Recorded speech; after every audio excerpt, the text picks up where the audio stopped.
Hey, hello and welcome to today's session on TDD, that is test-driven development. So in TDD, there are three steps. Okay, one is red, green, and refactor. So TDD is based on these three steps, that is red, green, and refactor. So what does these steps mean? Okay, so first of all, the first step which comes is red. So for example, right? So let's quickly see through an example. Okay, so I'll write a Java code, but it's generic basically. This TDD session is generic, so you'll understand what TDD is. Okay, so I'll write a class. For example, data sorter. I've figured out a class which I want to implement, and first thing what I'm going to do before writing any piece of code is I'll create a test class. Okay, and its name would be data sorter test. Now, first thing which I'm going to write the test case, right? Before TDD, what is TDD basically? Right? Before implementing any code, before writing a piece of code, you need to write the test case first. Okay. And then you need to implement. That is test driven development. Okay. So let's see. So I would write a test function. Okay. Void test data sort test, for example. The name of the test function is this, right? Okay. And let's say this is so okay. So this is a test method. Now what would I do is I would write. So this data sorter is nothing but this will sort uh, the numbers basically. Okay, there'll be an array as an input and it will sort the numbers. Okay, now let's jump to the test class. Okay, test class. Now, so as you know, right, before writing a piece of code, we are writing the test case first. Okay, so for example, now, right, assertions dot assert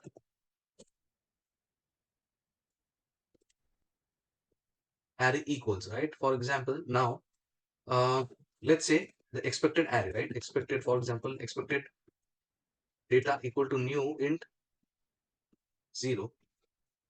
Okay, so this is our expected data first for this test function. Okay, and what we're going to do is, for example, we have this, we'll create an object of data sorter, right, equal to new data sorter. Okay, and what we're doing here is sort data, sort data. Okay, and we will pass an empty array for this. Now, if you see what it is giving is, it is giving red basically. It is saying that this function does not exist. Okay, this function does not exist. So what we are doing is, see, we are performing this step, red. Okay, we are over here this step. If I run this, okay, now if I run this test case, what will happen? Let's run. Let's run this test case.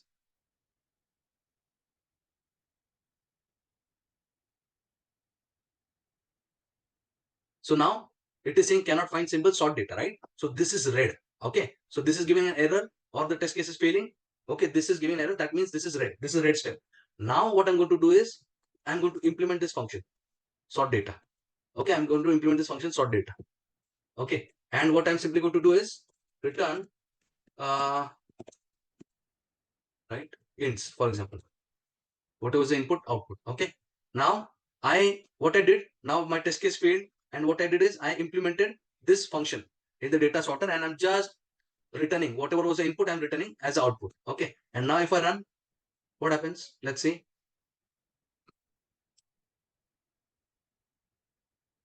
So yes, if you see, it is turned into green, right?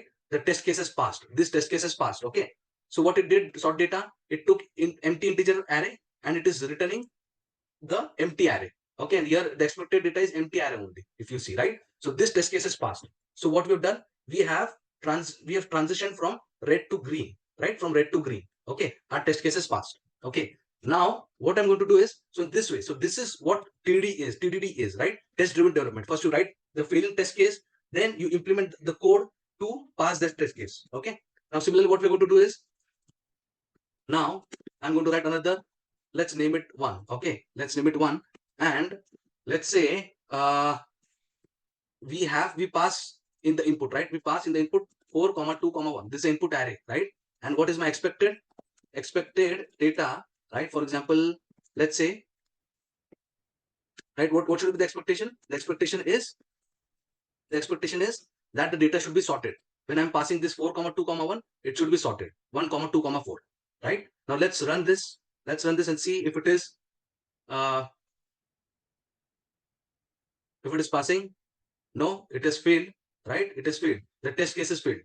Okay. Now this again we have come to red, right? This step we have come over here to red. Okay. And now what I'll do is, now in order to make it green, I'm going to make this green, right? I'm going to make this green. So what I'll do, I'll implement some functionality. Okay. For example, now I need to sort this, right? So I'll use one of the algorithm, right? Which will be, let's say it's a bubble sort. Okay, it's a bubble sort. Okay. So I am writing an algorithm. Let's say this is R as input, right? And what I need to do is I need to return R. Okay. So now, okay, so now let's run this.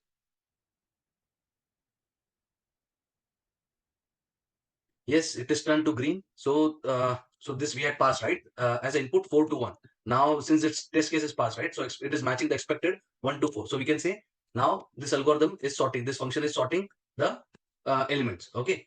Now comes the, so since this test case is passed, right? Now comes the third stage, right? That is a refactor stage. Now, what does the refactor stage say?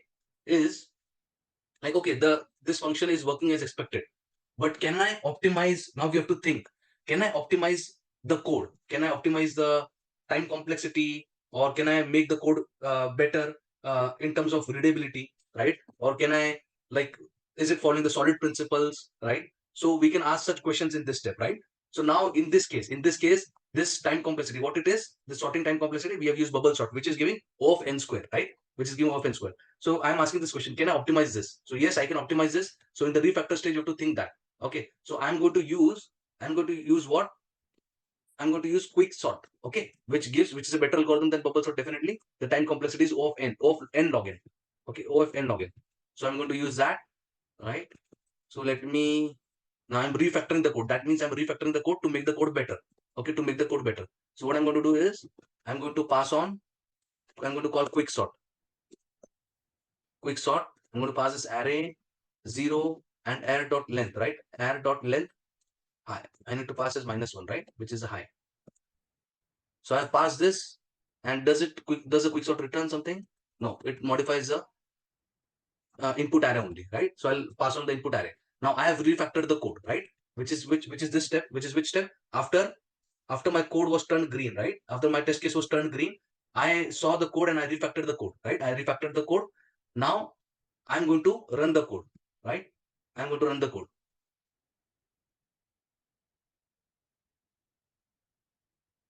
So it is the test case is passed. Okay, so many times, right, after we refactor the code, so right, so at times the algorithm gets wrong, whatever we write, whatever the code we write, or refactoring we do, right, in order to make the code better. So the chances are the test case may fail, and then in order to pass the test case, we have to go to the code and check, and whatever the error was, right, we have to fix that and make it green. So in a case, directly after refactoring it, the test case got passed, but generally this is the step.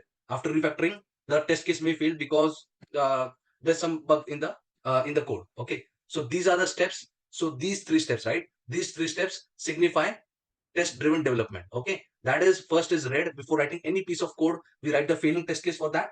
Okay, once the test case is failed, we implement the necessary function, and we also write the business logic. We also write the business logic in order to make it green. So once the test case is passed, right, I just write the code without thinking about the optimization or readability or clean code, right? I just implement the code, and once it is green, I ask a few set of questions, right? Can I optimize this code, or can I make the code more readable, right? So such questions, and then I have to refactor the code. Once the refactor is done, and I run the test cases again. The chances are the test cases may fail because after refactoring the code, I have ingested some bugs, right, which I need to fix them. So once I fix that, I run the test case again and make it green. So this is cycle. These three steps signify the test-driven development. Okay.